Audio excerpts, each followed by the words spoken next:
अंगवा के पतरी शीतल मैया गले अड़उल हर सोहई गले अड़उल हर सोहई हो। मैया चाली भाई बराइन दू कन्या ता पाना खाए मांगली पानवता मांगली हो। मैया बराई दुकान पान खाई मांगई पानवता खाई मांगई हो। कहवा के बराई सो परियता कहवा के पान हो कहवा के पानई हो। बरैन कहवा के कथा वाला गईलू तबीरवा सो हमन लागई बीरवा सो हमन लागई हो। बरैन कहवा के पकथ वाला गौलू तो बीरवा सो हमन लागई बीरवा सो हमन लागई हो। काशी के हवाई मैसो परिया बनारस के पनवा बनारस के पनवाई हो। मैया पासई के कथा वाला गाँव तो बीरवा सो हवाई बीरवा सो हवाई हो। मैया पासरी के कथा वाला गायाऊ बीरवा सो हवाई बीरवा सो हवाई हो।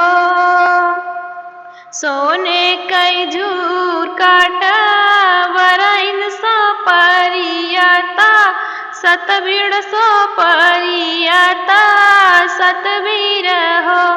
बरैन सतबीर सो परियला गई तू बहिन के खी बई बहिन के खी बई हो।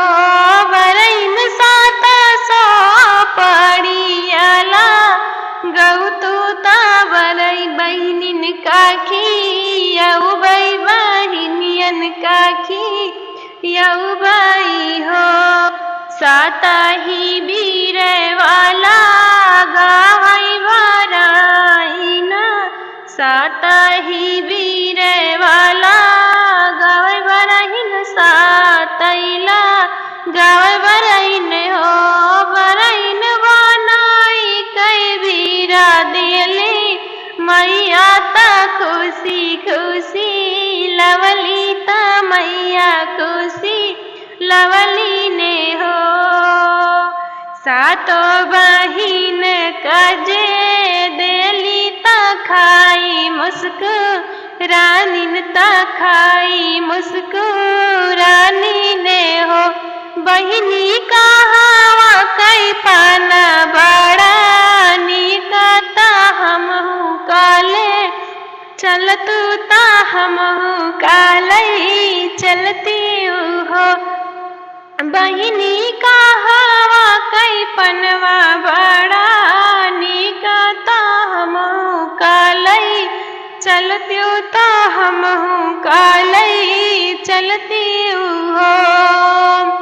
बरैन दुकानी पहुँची सातव बहिनिया पहुँची सातव बहिनिया पहुँची हो। बरैन हाथा जोड़ा गोड़ा बहा रानी ताम विनती का रई लागी विनती का रई लागी हो।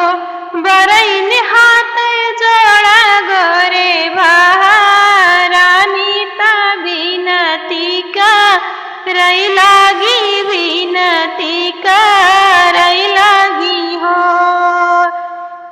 हमरा के मैया दाया सिसवा सदा सुहागिन रही सदा सुहागिन रही हो।